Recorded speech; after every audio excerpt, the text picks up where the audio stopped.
Savings versus investing is savings is to put your money at rest, while investing is to put your money at work.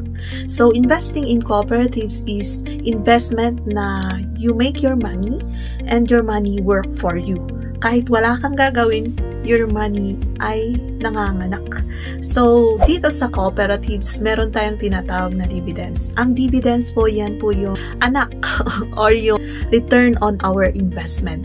Paano magkaroon ng dividends? By investing our money at cooperatives. Yan po yung tinatawag nating share capital. Yung share capital, yan po yung share mo na capital sa kooperatiba, at yung lahat pong naipong capital, yan po ang ipang-business ng cooperative.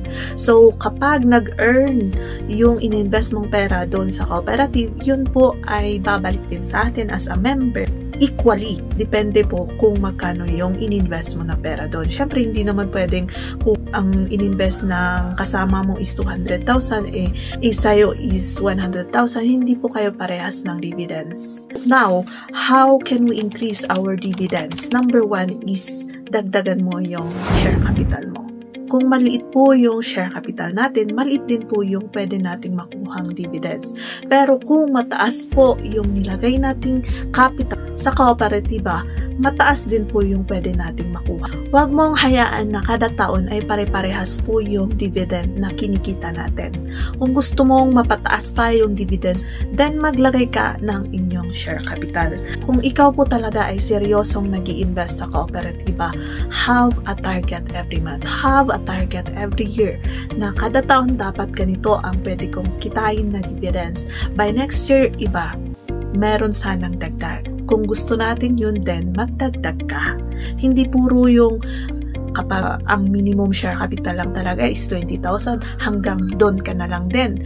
So, hanggang doon na lang din ang dividends na pwede mong kitain dito. So, by 2023, share capital ka ng 20,000, and then nung 2024 nagdagdag ka ng 20,000, it becomes 30,000. By 2025, ang target mo is dapat 50,000 na ang pwedeng share capital natin sa kooperatiba. So, mag-target ka kung seryoso ka talaga dito sa kooperatiba. What if na-reach mo na yung maximum na share capital sa isang kooperatiba? Meron kasi yung maximum na tinatawag natin. For example, si Adtemco, hanggang 300,000 lang ang maximum na share capital mo sa kanila. Si BSU, wala siyang limit kapag share capital.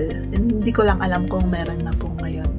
So, kapag na-reach na po natin yung maximum na share capital, ito po yung number 2 para tumaas ang ating dividends is magdagdag ka ng kooperatiba. Mag-open ka ng account mo sa ibang kooperatiba. Ganito po kasi yun. Kapag nag-open po tayo ng another account to other cooperatives, at least iba din po kasi yung rulings nila or iba din yung dividend rate nila na binigay nila sa kabila, or iba din po yung pinaglalaan or business na pinasok ng kooperatibang yan. So, iba-iba po yung kooperatiba na napag-memberhan natin. So, kunwari yung kooperatiba ko sa Baguio, sa Livingstone Cooperative is nagbebenta po sila ng lote. Binibenta rin po nila sa mga members nila. Sa pagbebenta po nila, doon po sila kumikita. While naman sa other cooperative natin na for example si Adtemco ay kumikita through pautang din. Pinapautang po yung ating share capital sa ibang taong nangangailangan and kumikita po sila doon. Hindi lang po doon, meron din po silang agriculture and other businesses. For example din po, si BSU, meron po din silang pinapaupahan na mga properties. So, makikita naman natin sa mga financial statement nila na magkakaiba po sila. Iba-iba din po yung dividend rate na binibigay po sa atin. Tataas po yung ating dividends sa kikitain kung maglalagay din po tayo sa ibang kooperatiba. Mag-open account din po tayo sa ibang kooperatiba. So, yan lang po yung 2 ways na pwede kong ma-share sa inyo. I hope nakatulong, and sa mga naghahanap dyan ng kooperatiba, car lang po ang pwede kong ma-recommend sa inyo dito sa Cordillera Administrative Region.